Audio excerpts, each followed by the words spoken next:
Pensaba en esto del Día Mundial de la Tierra, Martín, que en un punto a nosotros nos agarra más incómodos, a nosotros los seres humanos, pero a la Tierra da la sensación que la agarra un poquito más cómoda que hace un año. Habrá que ver si es sustentable esto. Totalmente. Sabes que yo veo como dos cuestiones. Por un lado, creo que todos sabemos y no somos naif para pensar que ahora en un mes no hay más contaminación y la naturaleza se está recuperando. Pero lo que sí es cierto también es que esto nos da la pauta de ver que si nosotros cambiamos nuestro comportamiento o forzados por el coronavirus o lo cambiamos conscientemente por alguna otra cuestión, vemos una repercusión.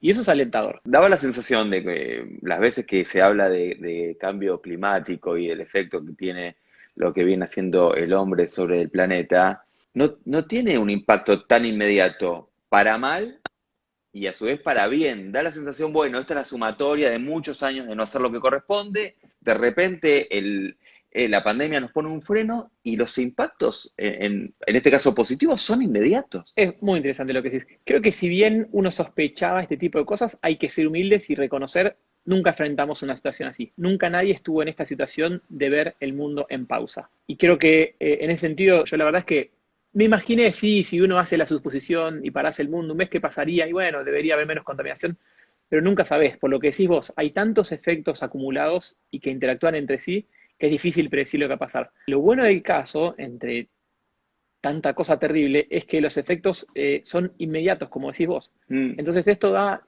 cuenta de que si uno cambia su comportamiento, especialmente si lo cambiamos en áreas estratégicas, es de esperar que los cambios se vean y se vean rápido, lo cual es genial porque si los cambios se ven rápido, la gente ve la consecuencia de eso y Claro. no empieza a decir, bueno, no, da lo mismo, si consumimos o no consumimos, da lo mismo. No, no da lo mismo. Estamos viendo que da absolutamente distinto si lo hacemos y no lo hacemos. Por un lado es algo bueno lo que está ocurriendo en términos ambientales, pero también viene ahora otra cosa, que es economías más empobrecidas, países más pobres, países que también van a tener excusas para decir, mira, la verdad, no me vengas con el cuidado del ambiente porque yo tengo que darle de comer a la gente. Me imagino que se abre otra discusión ahí, o me equivoco. No, completamente, digo, y estamos viendo que después de un corto plazo, con algunos efectos positivos temporales, estamos viendo la realidad del asunto, que es que esto causa aún mayor vulnerabilidad en sectores que ya eran vulnerables. Y lo que hicimos en el medio de ese camino es removimos esas capas que amortiguaban el sistema. Si un sistema natural funciona más o menos bien, puede acomodar ciertos golpes de estrés. Si el sistema está funcionalmente comprometido y hay mayor gente, mayor cantidad de gente que depende de esos sistemas y la gente que antes estaba económicamente ok, ahora está empobrecida, entonces es una situación mucho peor.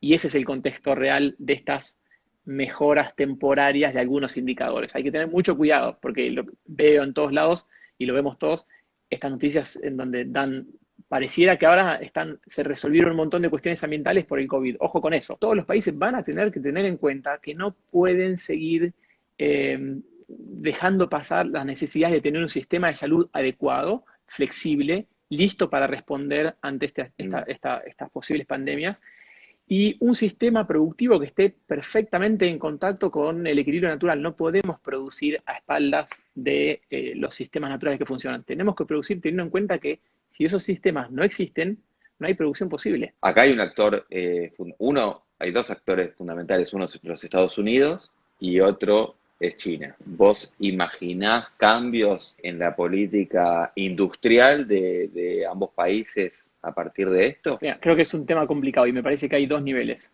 Creo que es mucho más lo que uno puede exigir a los países internamente, más cuando son regímenes democráticos. Es mucho más difícil generar esa exigencia a nivel local en China por las particularidades del régimen de China. Eso es a nivel local. A nivel internacional es aún más complejo, por lo que decís vos. La ley internacional no regula, primero que no Claro. non-binding, no es obligatoria.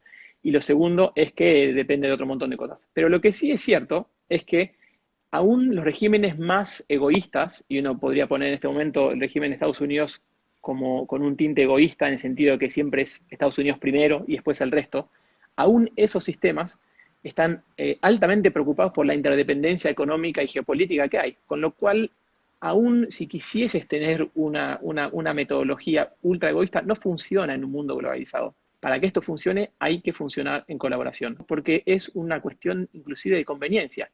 no para nosotros, que tenemos principios, pero inclusive para aquellos que no tienen principios, es una cuestión de conveniencia. ¿Cómo abordamos el tema de pueblos originarios y comunidades locales? Tenemos que reconocer que son los sectores que más vulnerables son los sectores que menos oportunidades tienen y menos flexibilidad tienen para poder acomodarse a Claro, cambios, porque no están en una situación de flexibilidad. No nos referimos a cerrar los mercados, primero no nos referimos a cerrar todos los mercados, nos referimos a cerrar los mercados vía silvestre y nos referimos a prohibir el consumo de vida silvestre para aquellas comunidades que no dependen de esa vida silvestre como la única fuente de proteína. Ninguna cabeza sensata va a pedirle a los pueblos originarios que no se alimenten más. Estamos hablando de situaciones que son evitables. Y eso me quiero agarrar de lo que dijiste vos porque es un tema que es recontra importante en la discusión. Una de las cosas que más me sorprende es esta idea que creo que teníamos en la comunidad científica de lo difícil que es dar un mensaje que sea claro y consistente sobre la gravedad de la situación ambiental y por qué es urgente que hagamos tal o cual cosa. A mí me sorprende lo rápido que eso cambió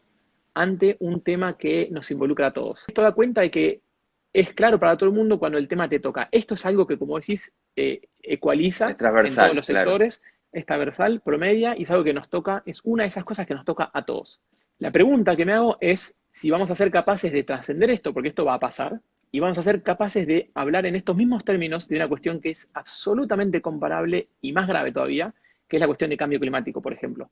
Vamos a ser capaces de mantener este tono de urgencia elevado y este nivel de compromiso de acciones cotidianas y de presión hacia los gobiernos y demás para abordar el tema del cambio climático, que también es abordable, que también es una curva que hay que aplanar, que también tiene un montón de urgencia y que depende de esta interconexión entre los sistemas naturales y nuestras actividades. Y bueno, mi esperanza es que sí, ojalá no Claro. pase como siempre, que el viernes siguiente ya no es más noticia esto y terminamos hablando, no sé, de qué otra cuestión.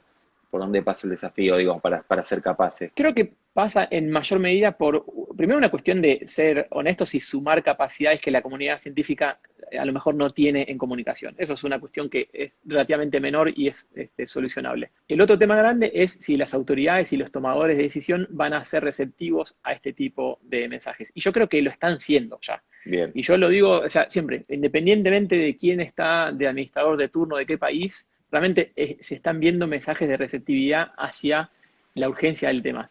Y estás viendo gente que, sin dar nombres, nunca te hubieses imaginado que iban a estar hablando en este tono y están hablando en este tono de estos temas y abordando estas cuestiones. Con lo cual yo sí soy optimista, porque, digamos, el asunto es tan claro y es tan obvio que no queda otra.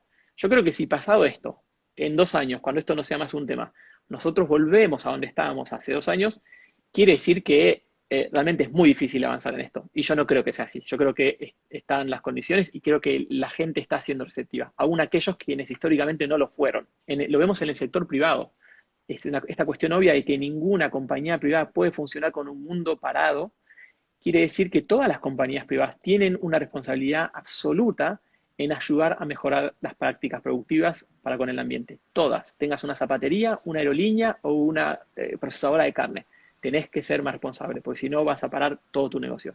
Eso es algo que no ocurrió nunca y es algo que realmente me da optimismo. es una gran oportunidad, siempre lo decimos. Por respeto a la situación y a la gravedad de la situación, debemos, justamente por eso, aprovechar esta oportunidad y empujarla al máximo para cambiar la manera de relacionarnos con la naturaleza. Y en ese sentido soy optimista, porque no hay otra. Bueno, o sea que vas a tener mucho más trabajo después que pase todo esto. Creo que todos vamos a tener mucho más trabajo, sí.